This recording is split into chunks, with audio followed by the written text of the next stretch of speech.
Well, we're back right here on the program, and I hope everyone out there is having a very nice evening. We have with us right now a well-known Kuwaiti lawyer, Jabr Alfadhalah.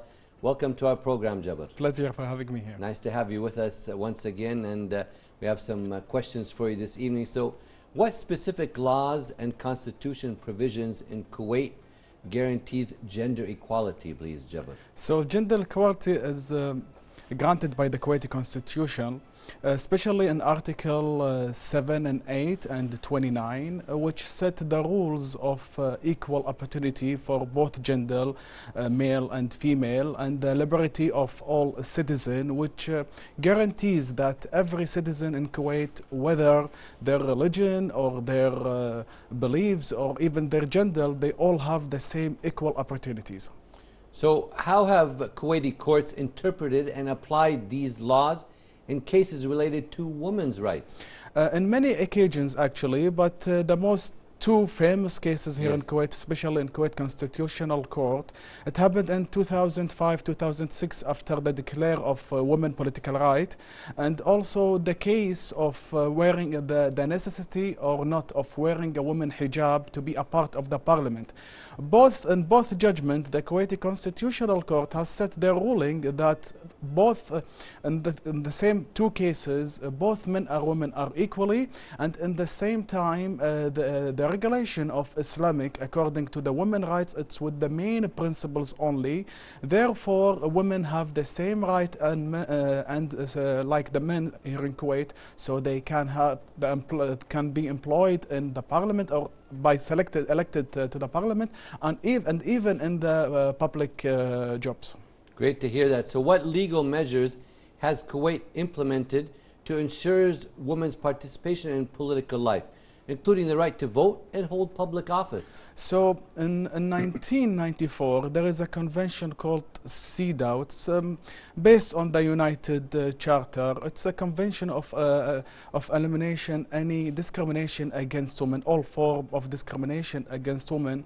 Based on that, all the domestic codes and laws here in Kuwait have to comply with this international convention, which is also based to Human Rights Convention and to United Charter. So based on that, all the codes here in Kuwait, and civil law code, also the family law, have guaranteed that a woman she can have an inherit, let's say, properties or money, and some fixtures percentage based on Islamic law. But I want to clarify this point. When I'm saying that a woman have a specific or a special percentage range of inheritance, that doesn't mean she is less than man, but in some occasions man will have less than a woman. So it's a matter based on a few criteria and a few cases. Each cases have its own, but in general, a woman, they are our sisters, our wives and mothers, they have their rights. Also in the shape of having a jobs. Even now they can have a higher standards job in Kuwait, and we see women all over Kuwait. That's right. And what role, Jabr, does international treaties and conventions play in shaping women's rights in Kuwait? And how are these implemented in domestic law, please? So the main domestic law I want to talk about is the private labor law and the civil service law. According to the Constitution and also to the CEDAW Convention, which I just mentioned previously, also the United Nations Charter, women and men have the same proper opportunity in their jobs. So we cannot say that this job it's better for men rather than women. It doesn't exist here. Long time ago, even before 1994, the convention that's set in that year. But in the same time, all the codes have to be modified according to those international conventions. So what are the legal rights of women to work in the state of Kuwait?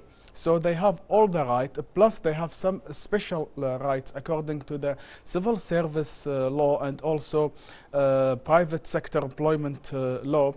They have special leaves beside the annual leave like men have. They have childhood leave, pregnancy leave, even birth leave. And the law has entitled some private sector even to have child care centers, especially in those large companies here in Kuwait. So we cannot say that men and women are not equal. They are equal, and in some occasions women have more rights, but it's based on their situation. Okay, so how does Kuwaiti law address issues such as equal pay for equal work between men and women, Jabbar? So basically, as I mentioned, according to the convention and Kuwaiti laws, there is always a rule that the same work has to be with the same salary, either man or woman. But in some occasions, men may have a support, let's say social support from their employer or their ministry they work in. If he's married, if he have children, they support him so he can support his family. So here we cannot say there is a discrimination. We can say there is a privilege for a man in this situation, but in another situations, women has more privileges. For example, if a woman got divorced from a man, from her husband, she can seek a 70,000 KD from the Kuwaiti government bank, from the Bank al-Itimal al-Kuwaiti. In this case, she has a privilege. We cannot say it's a discrimination against men. No, men have their rights and women have their rights, and they all work together. Excellent. We appreciate your time with us. We're going to take a short break now with this report, and then be back with our distinguished guests. So stay tuned. Well, we're back in the studio with our distinguished guest, Mr. Jabbar Alfadhalah, a well-known lawyer right here in the state of Kuwait. And Jabbar, continuing with the questions that we have for you, what legal protections are in place in Kuwait to protect women from domestic violence? So women are protected according to the law, especially of the domestic violence law of Kuwait, number 16 of 2020, which provide an emotional and also medical support for women with the shelters in some occasions if they need it. And so according to that law, any part of the family, especially a woman, if she need a care, she can file a complaint to the public prosecutor or to the police station nearby. So what steps can a woman take if she experiences domestic violence, and what kind of support can she expect from the authorities? You mentioned a little just now. Yeah, elaborate more. Sure. So if any woman been a victim of a domestic violence, whether it was emotional or psychological or physical, immediately she have two choices. Either she can go to a nearby police station to file a complaint, or also she can file a written official complaint to the public prosecution. After that, the public prosecution will take further steps, like if she need to be set in a shelter, if she need police guards nearby their house, if they need to call the offender to put him in a precautionary sentence until the case go to the court. So in all these scenarios, even if it was emotional abuse, women are protected according to the law number 16 of 2020, which is the Kuwaiti domestic violence law. So what about violence against kids? Tell us about that, please. Also, violence against kids are protected by the Kuwait Code number 21 of 2015, which is Kuwaiti Child Right law, and the children also are supported, and also they can, the government or the public authorities provide them with the physical support and also emotional support, and some cases most of the cases, if they faced an abuse, they put them in shelter under the government supervision. Okay. Also in that case, if the guardian saw any violence against his kids or any child, also they can file a complaint to the public prosecution, or they can just ask any police station, or even if there is any policeman nearby, they can file a complaint on that occasion. So how does Kuwaiti legal framework align with international human rights standards and conventions related to gender equality and women rights? So in Kuwait legal system, the convention are not above the constitutional, but we can say the law have to be according with those conventions. So the Kuwaiti constitutions have set the general principles for the human rights, for the opportunity between people, the liberation, also vote, political, etc. But the Convention of the United Nations, which Kuwait a part of it, and the Convention of a Human Rights, also the CEDAW Convention I mentioned previously, they make the government try to modify the local codes to be set with them. Most of codes are little modified to make it work accordance with those conventions. So any code here or any law here in Kuwait has to comply with those conventions. So what are the main rights regarding women's rights according to family law in Kuwait? So in Kuwaiti family law, the woman has rights and the children has rights also.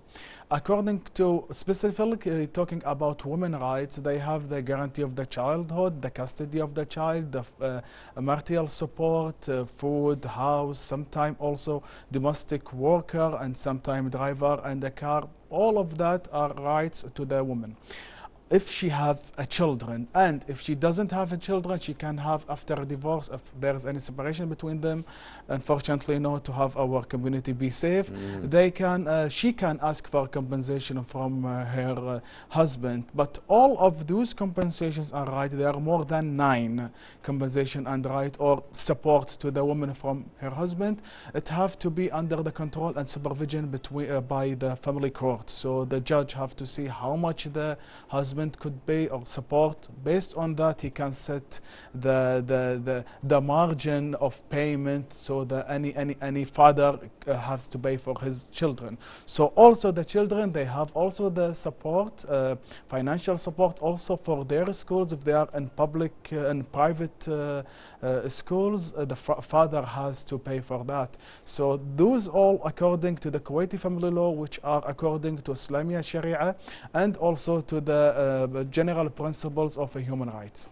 Well, Jabbar, it was a pleasure to have you on our program once again, and your valuable insight into these questions. Thank you so much for coming. My pleasure to be here. Thank you so much. We'd like to thank our guest this evening, Mr. Jabbar Alfadhalah, a well-known Kuwaiti lawyer, for his time and answers with us this evening, right here on the program.